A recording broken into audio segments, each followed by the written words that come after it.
Hi, my name is Janet Blair. I'd like to let you know of where you are. First of all, you're in the drones, the good, the bad, and the in-between, just in case you wandered into the wrong workshop.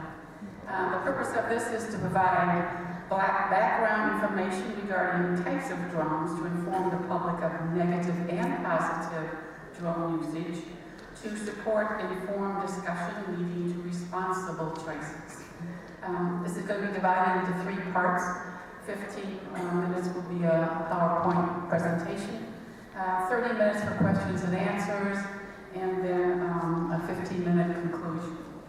So the people involved here are Walter Nicholes, who is president of the Veterans for Peace Chapter 39, and John Harmon, and Jeffrey Walsh, and Bob Berner. So I don't know if they're all here. Oh, they're all public. All here in the company. All right. Well, thank you, and I'll be back in a few minutes. Good morning. My name is John Berner, Vice President of Veterans for Peace Chapter 39, Northeast Ohio, and I welcome you this morning to our workshop on drones. Veterans for Peace was formed in 1985 by 10 veterans of previous U.S. wars and conflicts. Today we number about 8,000 members and 140 chapters throughout the United States and some international countries, including Vietnam and the UK. Our members include people who have been in the Gulf Wars, recent Mideast Wars, Vietnam, Korea, WW2, other U.S. conflicts, as well as peacetime. We also welcome non-veterans as associate members to be part of our organization. In the past quarter century, Veterans for Peace has participated in over 50 peace delegations to Latin America, Europe, the Middle East, Asia, and Africa. We have collaborated with dozens of organizations and sponsored thousands of activities promoting peace in our nation and our communities. Veterans for Peace holds a permanent, non-governmental organization seat at the United Nations. Also, we are the first military veterans organization invited to be a member of the International Peace Bureau based in Geneva, Switzerland. Today, VFP members work to end the use of war as a general U.S. foreign policy by informing the public of war's true costs and consequences and all the impacts on our nation's society. Today's workshop is such a project. Chapter 39 meets monthly, and we encourage your support and participation. Please visit our website, veteransforpeace.org, for more information, and for information about our local efforts to promote peace and expose the human costs of war, and how you can join our efforts. Please see myself or one of our other members, or visit our table out in the lobby. Once again, welcome. And now let's begin with a PowerPoint presentation about drones. Here's Walt, President of Chapter 39. Thank you, Joe.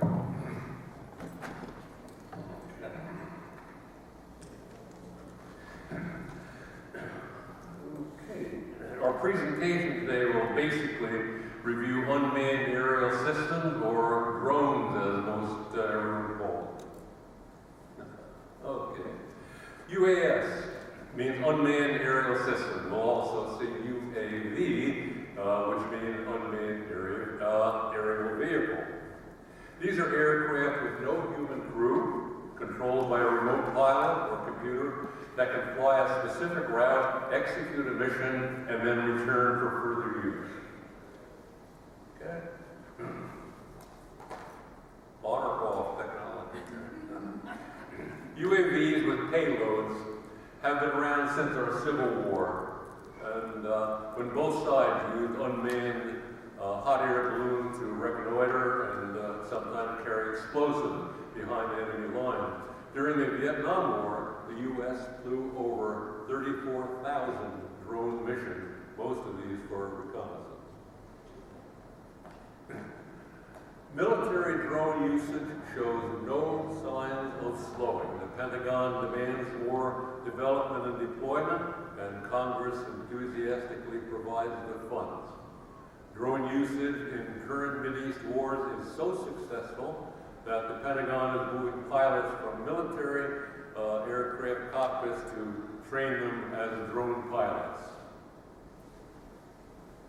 Now we'll see some UAV system components and some of the major airframes in use today. There we go. Yeah. These are two of the most common drones in use today. The MQ Reaper and the RQ-4 Global Hawk. These are used by the U.S. military, State Department, Border Control, and other federal agencies. The Reaper is primarily a hunter-killer, using air-to-ground Hellfire missiles or paveway laser-guided bombs. It can fly 300 miles an hour or 3,200 nautical miles at about 50,000 feet. The Global Hawk, back up a bit. The Global Hawk is now used mostly for surveillance and reconnaissance. Is bigger, flies higher, faster, and further than the Reaper. It's a big sensory equipment platform, and it can be armed. Okay. UAVs need many support components to function, the most basic being the remote pilot in a ground control station where he and other sensor operators receive all the data required to direct the drone's mission. Depending on the drone complexity, a ground station could be a simple laptop, or it could require 100 people. Because no human factor need be considered in drone design. They can fly as high, as fast as design permits, and they can stay aloft as long as they have fuel. There's a lot of detail there, but I'll sum it up.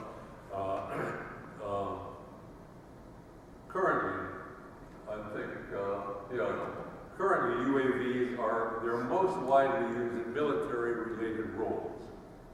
What the future holds depends on many variables, but drones will be used in a wide array of civilian and government roles, limited only by imagination and legislation. The present military and civilian drones fall into 6 basic categories. 1, surveillance and reconnaissance, offensive combat, targets and decoys for live fire exercises, logistics, research and development, and civil commercial activities. Okay. Are we on 11? Okay. This significant increase in drone usage by military forces around the globe, with 44 nations possessing UAVs. In 2010, the U.S. Air Force trained more drone pilots than traditional fighter and bomber pilots combined. Since their highly covert beginning, drones are now the staple of American military operations in the Middle East and the global war on terrorism.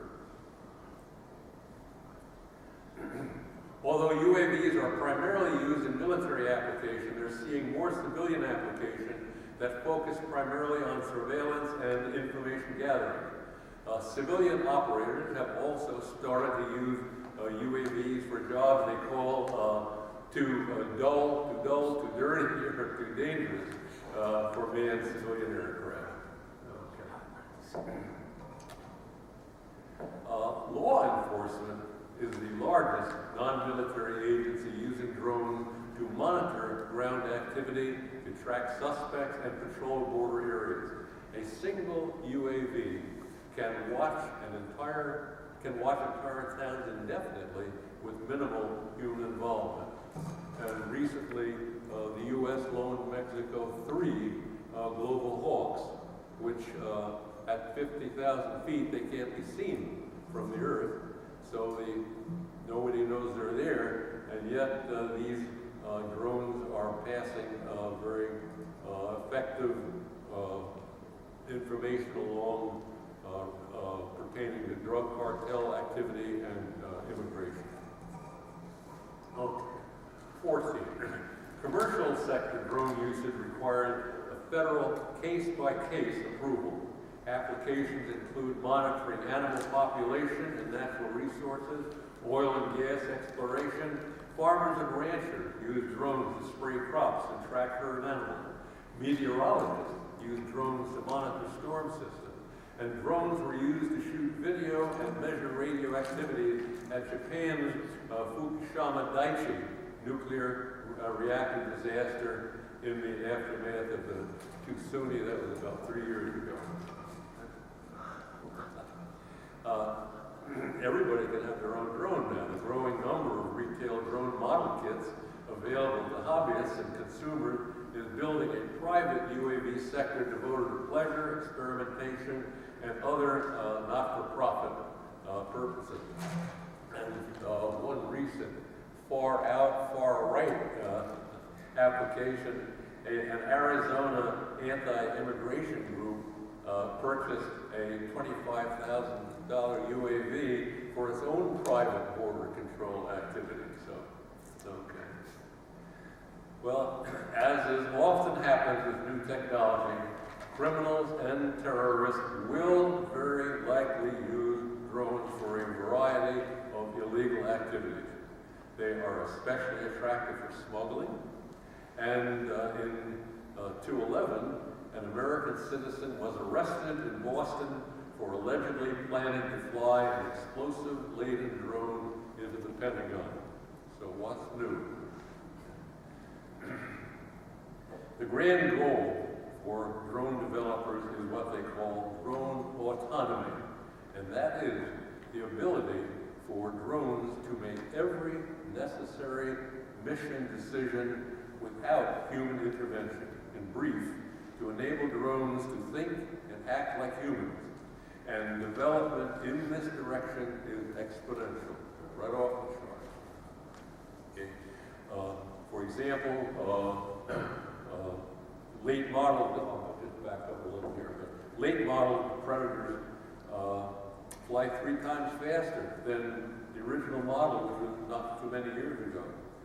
So as technology provides faster, stronger, and more complex drone platforms, future usage will include long-range bombing missions, air superiority fighters, cargo transport, and even drone civilian flights within traditional airspace. Okay. Should be on 18. Yep. Yay. Now, to understand the popularity of drones with the military, try to evaluate these devices as seen through the eyes of soldiers on the ground in actual combat.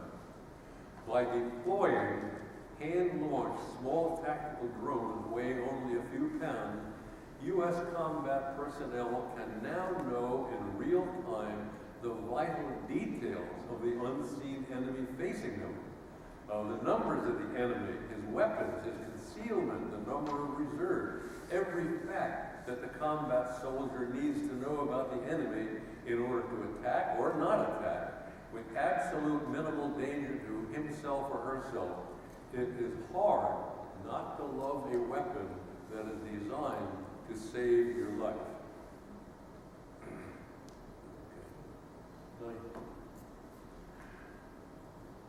UAVs played a major role in Afghanistan, and with the U.S. pulling out of that nation, it is still undecided where the new U.S. bases will be. Now, back up, here we go. Drones are also an effective means to execute perceived public enemies at a distance with no risk of physical involvement.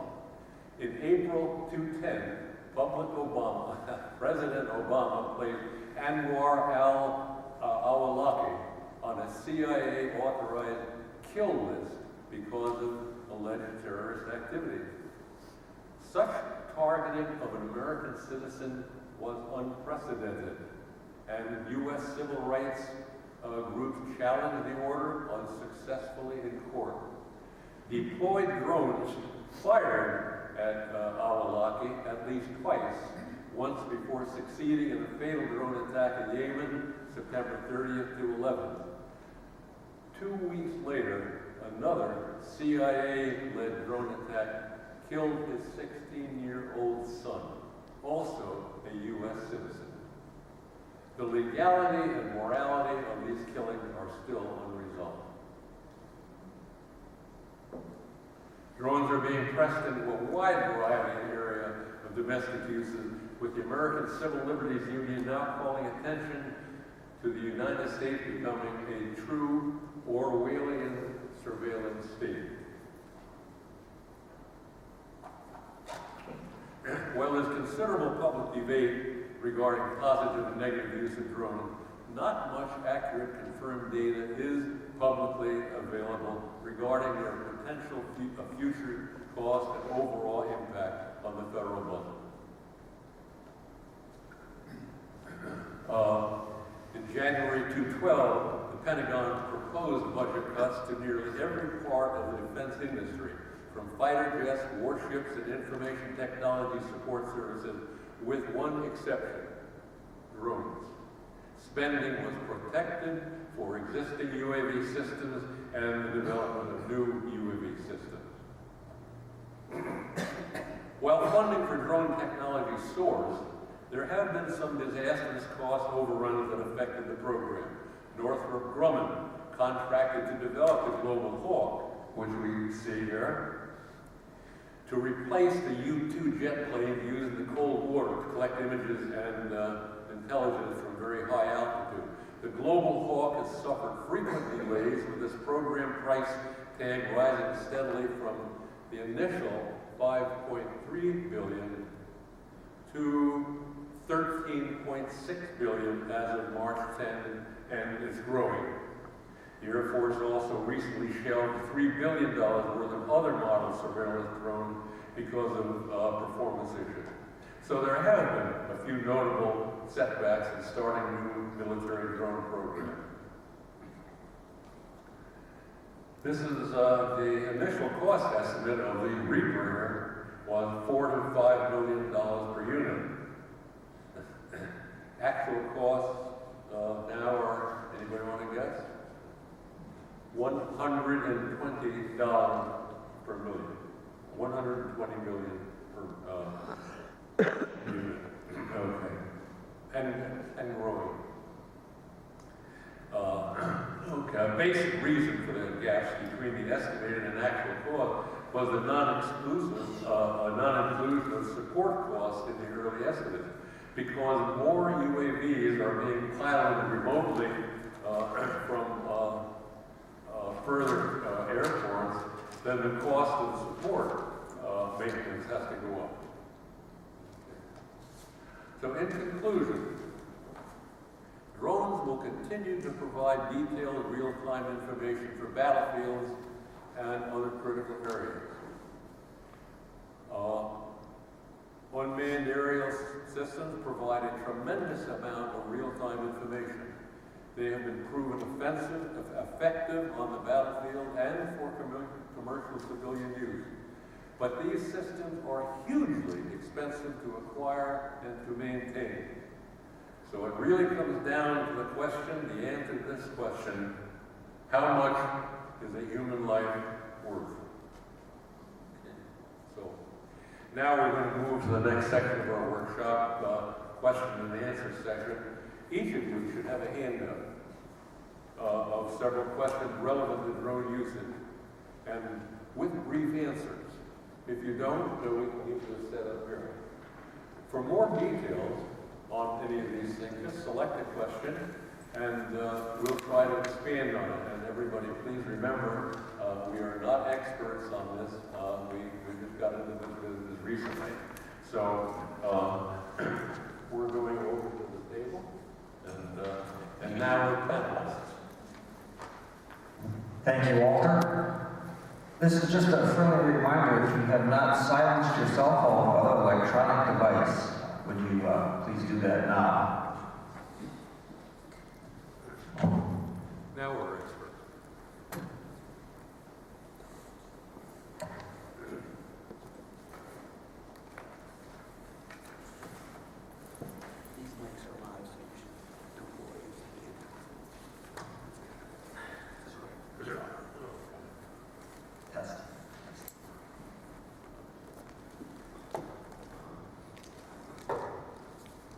So I guess if you have any questions, say your question and then we'll repeat it so other people can hear it. It seems that the major thrust here is to distinguish between what's a beneficial use of this technology and what's not. It's already out of the box.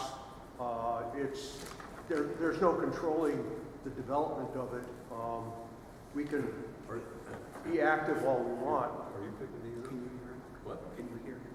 What? Can you No, hear I it? cannot. No. Okay, so, I have a pretty severe hearing Well, if I defect. repeat So it- one of these gentlemen is going to pick up the question and rephrase it, and then we'll take it from there. Okay. So, Just in short, how do we work to encourage the use of this technology in productive humanitarian ways and at the same time discouraging it in the non-humanitarian use? so the question is that since basically the cat is already out of the bag, as the old saying goes, what can we do as civilians, as citizens, to discourage the inappropriate militarization of drone usage and to encourage productive civilian uses, which are certainly feasible? Well, this is interesting. You've all heard the statement that guns don't kill people, but cars don't kill people. Cars kill 30,000 people a year. So do drones kill people, or do the policies which are in place cause drones to kill people? So obviously a drone is just another tool, just another technological tool. Because of its remarkable advantages and so on, human beings are just going to suck it up and use it. They're going to use it wherever they can. The only thing that will prevent drones from continuing to be used for illegal weaponized purpose is legislation. That's the only thing that will control it. Now, is it possible today for people in the streets to affect legislation at this level? See, that's why we're here in the greater, broader, general sense. And that's why Medea is going to speak about this and others. This is a moral issue. It's a moral issue of how our government uses the tools available to it to either provide a good life for the people or to keep us in a state of war. Okay. It's very tempting to talk up here, I realize that. I think it's also really important for us to challenge in a variety of ways the military and the military-industrial complex that is promoting drones and conducting large efforts on their behalf. We have an action sheet which has a variety of ideas that we can do to challenge the powers that be. I think it's like any other social justice issue that you have to engage in personally through whatever means you have at hand. It's one of the reasons why I joined this organization. It's good. It's hard to do things on your own, but it's good to write your congresspeople, which we all do. But you just have to pick your battle, and I think get involved. Another question? How long do you anticipate that another country will use a drone against the United States? So the question is, how long might we or anyone anticipate how long it'll be before another country uses a drone against the United States? Well, of course, it's pure speculation. We would hope never, but it could be next week, or it could be, many years in the future. I don't think there's any sense of when that might be. I think that question is interesting, though. Obviously, there's no way to know what country might use a drone against the United States territorial limits. Certainly, if you're using drones against our far-flung military empire, we've got bases scattered all over the world, and I can't not believe that at some point a drone will be used to attack them. But that leads us to an interesting perspective in the sense of putting the shoe on the other foot. What would the United States do if, as we have done in numerous other countries, targeted citizens of other countries for alleged crimes of which they've received no specific charges or legal trial, and we've executed them? What would happen if Mexico, for instance, used one of those drones that have been well known to attack an arms manufacturer or a weapons dealer in the United States? Part of the problem with the drug war is the drugs come north and the guns go south. So Mexico has a huge problem with weapons coming into their country. What would happen? What do you think America's response would be if that were to happen? Are there any other questions? I would just add to that, I think there's a larger issue as well. You know, the other nations, China, Russia, they're all watching this, and they're all developing their own drones. And there's no way we can take the moral high ground anymore on this issue because it's gone so far. And when these other countries start using drones, there's nothing that our government can say to defend itself. So I think that's pretty unfortunate. Yes. I forget what you called it, but the drones that will have their own intelligence. Autonomous. Autonomous, thank you. Is that in play right now, or is it going to be, or? I know what's going on. So the question is, what is the state of autonomous drone development? Have they been released? I personally don't think there are any that have been put into operational use yet. And what I think essentially the image for what they're shooting for, literally shooting for, is not total autonomy, but let's say you want to set up a drone to patrol a certain area. Well, with built-in GPS, like you can get in your car, you can program a drone like you can program a computer. So once it launches, it'll go to a specific area, it'll conduct a search pattern, and then depending on what the mission is, whether it's a surveillance mission or whether it's an attack mission, whatever munitions or electronic equipment has been added to that drone, it can execute that mission by itself. And that just depends on the sophistication of the sensor arrays that are available. And so let's say the program says if you see X number of individuals, and depending on the recognition capabilities of the drone, let's say, right now I think that the kill authorization is males 20 to 40. If they're carrying a gun, if they're congregating in small groups, then that's an authorization to conduct a strike.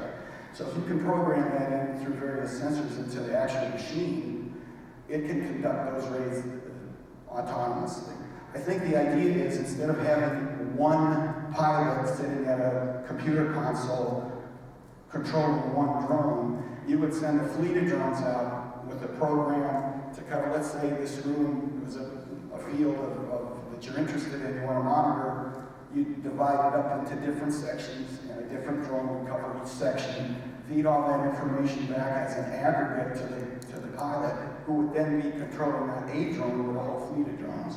And he could then either allow them to continue their autonomous program pattern or intervene if necessary. So Hopefully there's a leash of some kind. I don't, you can go back to the Terminator movies and see the machines that take over, but at some point there's going to be a stopgap where a human being will have the ability to intervene. I think there was just an article released about the United States Navy is coming out with a new destroyer, a stealth destroyer. So this doesn't just apply to flying drones. So it has different pre-programmed response systems. If it detects a targeting radar that's being directed towards that ship, let's say there's a plane flying that's going to try and attack. Planes usually have to turn on a targeting system to deliver a payload. If it detects that, it can instantly fire back without having to wait for a human being, because just as computers are controlling drones in a defensive mode, computers can also be set up to control drones in an offensive mode, and it could even be so fast that human intervention may not work. So, did you have a comment? This whole discussion about the proper use of drones, it sort of takes place in an atmosphere of insanity, because we're always talking about war, and Veterans for Peace has how drones change the morality of warfare, and believing that wars are historically inevitable. Nations have tried over the years to provide directions as to what constitutes a legitimate act of destruction against an enemy and which wars do not. The Vatican has a just war doctrine. This is very interesting. We won't talk about it here, but it goes into detail as to what constitutes a just war. Well, Veterans for Peace believe that war itself is immoral. That's the problem. And that wars are not inevitable. And that at the very least, the U.S. should be adhering to international law, to the U.S. Constitution, and to the Geneva Convention, all of which are violated by our current use of weaponized drones. So, I don't... Again, we're discussing symptoms and not the cause. The cause is war, or unjust war, and so on. But I might have missed it in his answer before that, but has there been drone combat acts?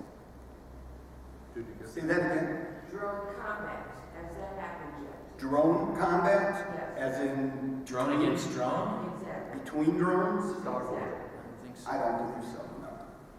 But I can't, Not that I'm aware of, if anybody else is. I can't imagine that the United Drones are States- being developed for air superiority, and fighter drones can be developed that will outmaneuver and outgun any existing fighter aircraft, because they can do G-turns and do things which the human system, even with special clothing, cannot do.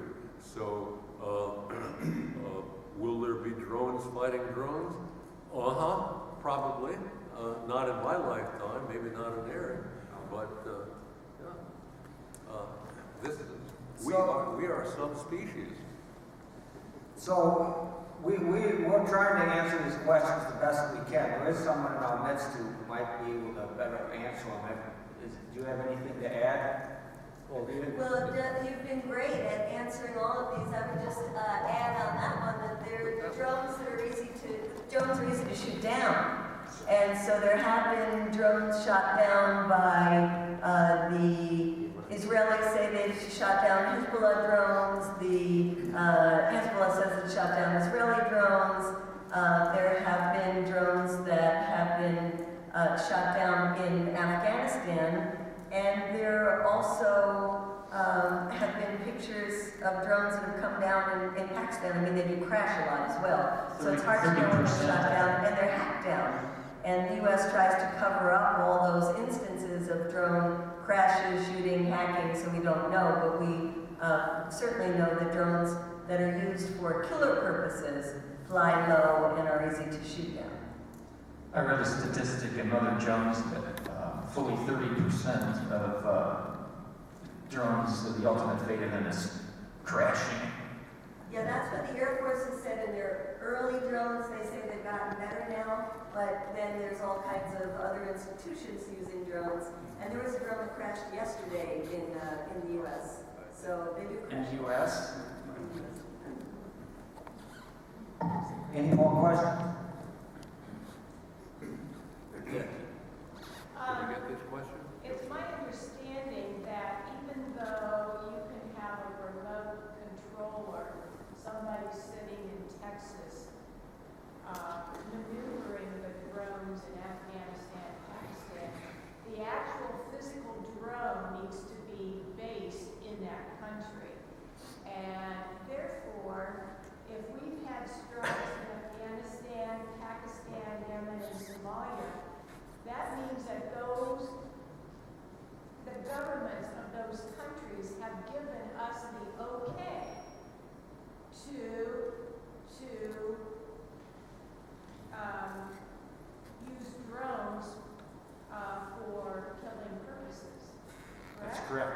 Okay, the question was, since drones are remotely piloted by pilots sitting in the United States, there also has to be some way to physically launch and retrieve them. And that happens in the countries where they fly or in countries adjacent to where they fly. So yes, the on-the-ground countries do have to give permission for those operations to take place. One of the interesting developments is the Navy developing drones that it can launch from not just aircraft carriers, but from almost any kind of ship. So again, that would obviate the need for land-based support systems. I do believe that one of the hidden costs of drones are those support systems. They require a lot of maintenance, and a lot of money gets spent once they're purchased just to keep them flying. I think some of the trends in the technology, though, are going to be that drones are going to be more capable of extended time in the air in two ways. They're starting to experiment with using solar panels on the wings to help provide power so that they can stay up and fly longer. And they're also going to start developing, and may have already, capabilities for in-flight refueling, as they have with jet fighters and other planes that burn up a lot of fuel quickly. So the capability is feasible that you could launch a drone and have it up there for weeks, if not months.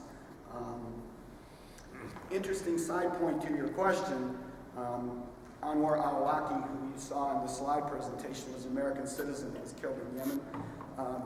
Several drone strikes that have happened in Yemen were actually covered by the Yemen government. They stated when the drone strike happened, I believe they struck a wedding party, and the Yemen government took credit for it to hide the fact that they were American drones operating in their country that they had given permission to, because that decision by the Yemeni government was not real popular with the people of Yemen to allow them. But there was a reporter that actually went to the site where the drone strike occurred, and there was debris lying all over the place with American serial numbers and model numbers of all the equipment that was left laying there from the various munitions that had been dumped on these poor people.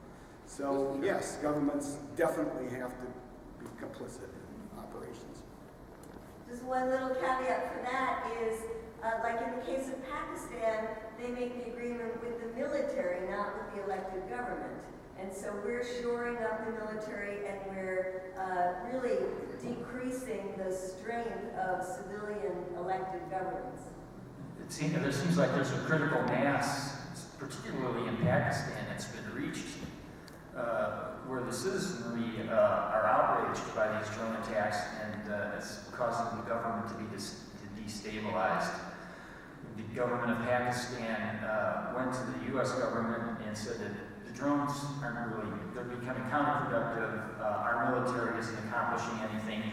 We would like to establish some kind of peace talks with the Taliban. And the U.S. government said, okay, go ahead and do that. And once that agreement was reached, I don't know, a week or two later, the U.S.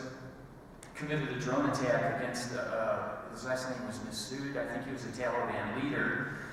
It killed him and his wife, his in-laws, and several other people in his house in Pakistan. Well, the Taliban leaders who had agreed to these peace negotiations said, this is off the table now, this is unacceptable.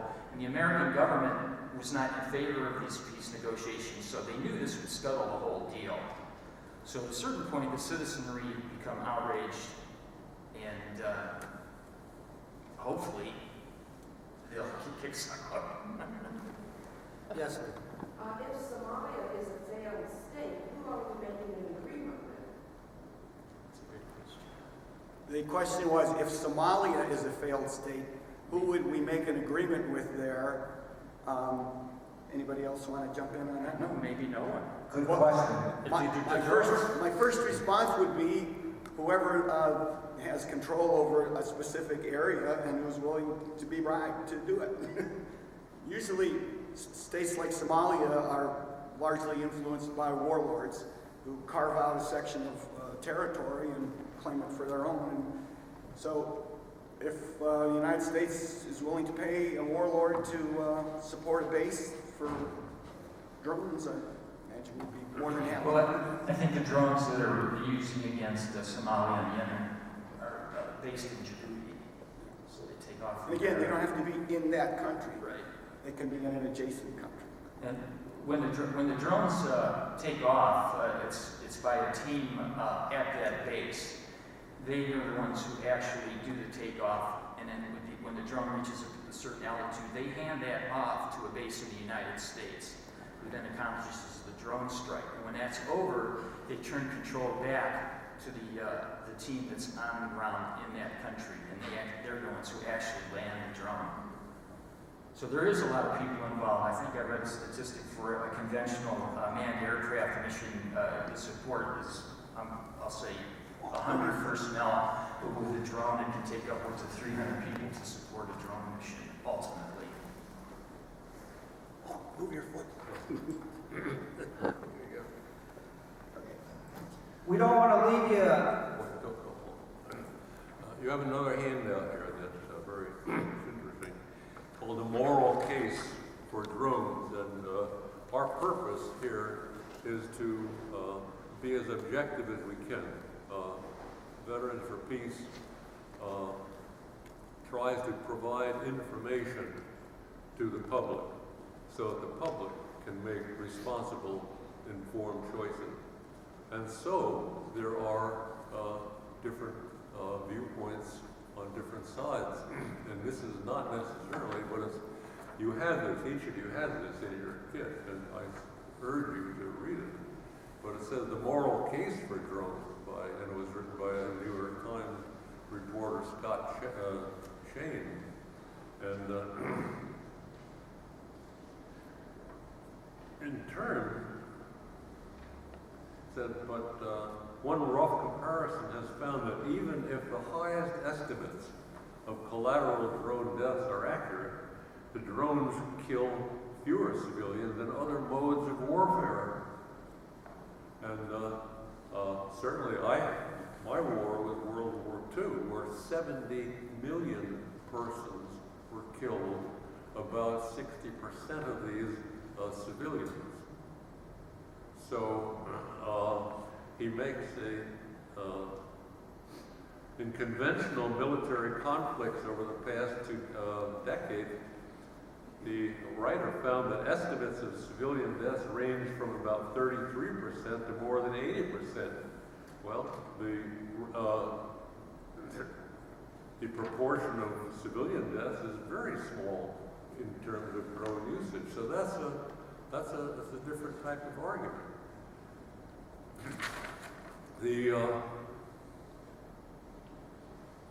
He makes a point here that the drone's promise of precision killing and perfect safety for operators is so seductive, in fact, that some scholars have raised a different moral question. Do drones threaten to lower the threshold for lethal violence, and thus drones may be actually encouraging unnecessary killing because they are so efficient as a military killer that wars will be inconsequential. Instead of perceiving war as a massive horror and destructive to society in which it is conventional warfare, this type of thing allows you to have a little war wherever you want them. So this is another terrible aspect. Maybe Medea will address this later, I don't know. This gentleman has a question. I'm just joining the discussion, so I apologize if my question's been asked and answered. But along with your point, that one right there, the question I'm wrestling with is the moral and practical implications. If we are going to go to war, and that's the track that whatever government decides, ours especially, if we are going to go to war, why not have our men not be in direct armed fighting, like you experienced perhaps, rather having a drone where our military is not directly in line of fire, both moral and practical? Well, that's an excellent point. You want me to take it? Oh, So the question is, if we're going to engage in warfare, and there's every reason to believe that we will continue to engage in warfare in this country for quite a while, since we're pretty well militarized, what is the military, or what is the practical and moral side of viewing the use of drones in that they do protect American servicemen's lives very much more effectively than going in with personal contact? Is that a good summary of the question? Very good, yeah. In my opinion, at least, One answer is it will make war very attractive for persons who like and profit from making war, and it will destroy whatever evidence remains of human compassion or sensitivity, so on, within a society. I was just going to say that, in my view, anyway, the only thing approaching a legitimate use of the drone is in fulfilling support of ongoing combat operations in real time, consistent with traditional use of artillery, for instance, airstrikes called in for ground support. Anything beyond that, the whole idea of drone versus drone and all that is so far to me in the future that I'm not really considering that. My concern is the use of drones as weapons to target individuals using faulty intelligence, resulting in the death of innocents. And for me, that's the issue on the table right now. I think these guys would agree that it's pretty infuriating to see your taxpayer dollars used in the slaughter of innocents in our name. But I don't know if that answers your question. But I'm interested in a little bit further because I'm not fully convinced, to be honest, that with direct fighting by human beings, that innocence isn't lost. Oh, so, right. Whatever the mission might be, I feel like innocent people have very likely possibility of also being killed, which is tragic, but also our own men. So if we can try to protect our own men in the process, I'm interested in the practical implications. The moral, I think, we're very well addressed, but the practical is what I'm struggling with. I think they're pretty effective in practical usage on the battlefield. My opinion. So we have about 10 minutes left, and we don't want to leave you too depressed. Maybe one more question. You want to? Jim? Well, I was just going to point out that it seems to me that we may be moving into a period where we have conflicts where there are more than one power with drones. And what I'm thinking about is East Asia. And the conflicts over the resource, oil and so on. You have China, Japan, all this is heating up. And these are all countries that are advanced industrial countries that if they don't have good drones now, they can get them pretty quick. And then you're fighting over patches of land and ocean. I can just see that shaping up. Yeah, I don't know how that would go. I know Obama's talked about this turn to Asia. So your question is basically a speculation, not really a question, but as drone production increases in other countries and they're incorporated into their military, what is the future of warfare? As more and more, and that kind of impinges on your question also in terms of when you remove the personal contact from war, you no longer have people physically shooting at one another, and you're using essentially robots in your stead. And again, it's not all about flying drones. There are going to be sea-based drones. There are going to be land-based drones. Tanks could be effectively set up as artificial intelligence vehicles. Where does that go? Does it make it easier to fight a war when your soldiers aren't being killed? I mean, the purpose of war is to destroy. It is to kill.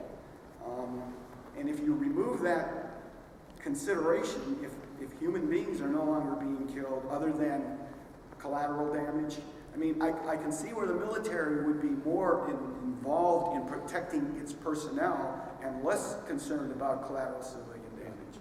Let me add to that. This is exactly what is happening now.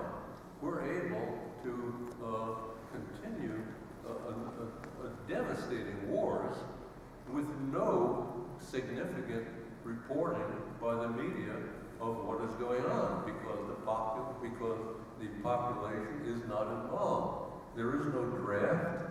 Our sons and daughters, for the most part, are not being called into this. The impact on the economy is being deflected. So this is exactly what is happening right now. We're able to continue to fight wars which previously would not have been countenanced by the public. But it's because the casualties are insignificant and the costs are not apparent and the damage is not reported. The media does not report, show pictures of parts of human beings after a drone strike. And to keep in mind that the media, major mainstream media outlets are owned by huge corporations. And you're only going to hear the company line pretty much from them. I've stopped watching mainstream media. I don't watch the news on any of the three major networks. I have to go to alternative sources for information. Like Fox. So we're so glad you came to the teach-in today. And one of the most successful efforts in recent years to address a weapon was the international campaign to ban landmines. And it did a wonderful job of highlighting the indiscriminate use of landmines and was able to get a mine ban treaty signed. And this is in the book Medea wrote that Jody Williams, one of the founders of the ICBL, addresses this, and she says that their success was based in somewhat in part in that people were willing to give it up because it didn't have much profitability, unlike drones, which are a huge profitable business. So where do we go from here? We can all make a difference in some fashion, and we encourage you to read this Take Action sheet. Coming here today is a good step, and see how you may get involved. And we encourage your involvement. Yeah, VFP has monthly meetings the first Sunday of every month at 3 o'clock, St. Paul's Church in Cleveland Heights. Anybody's welcome. You don't have to be a veteran to be a part of this organization. Totally not having anything to do with this. I was handing a note earlier that there's a car parking lot, a black Honda CRV with a license plate FXZ8483. Your lights are on. And I should have said that earlier, but they're not anymore. So I guess we're wrapping up. Unless we got about 5 minutes. Are there any final comments or questions? Yes. What are some alternative media sites? There are several listed in that handout, I think. You have to go online. But Democracy Now! Is a great news source. They're on Amy Goodman's show is on locally on WRUW Mondays through Thursdays from 4 to 5 o'clock and from 3 to 4 on Fridays. Their website is also very helpful with all kinds of links. I'm a big fan of the Bill Moyer show on PBS. He covers all kinds of social justice issues, and I try never to miss an episode of that show. And then for drones specifically, it's on your action sheet, nodrones.org, and there's also some other sites. And many of these sites also have links to other sites. Yeah. you had a comment? Yeah, just a comment. Getting back to what you were describing is how do we move to more benefit from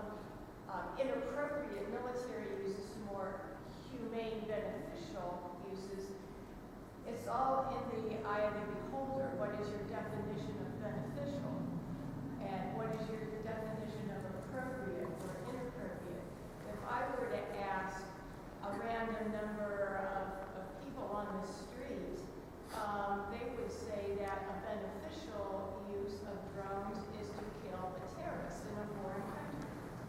So that would be their definition of beneficial. So my job will be to, through modeling and education and conversation, maybe change their idea of beneficial, that idea of beneficial, that killing somebody, anybody, is morally wrong.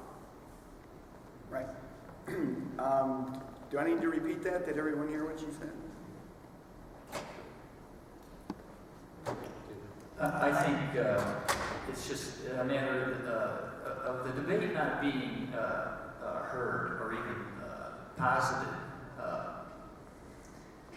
If I could, as I've said to these gentlemen several times, if I could do one thing, wave a magic wand, do one thing, I would make elections publicly funded.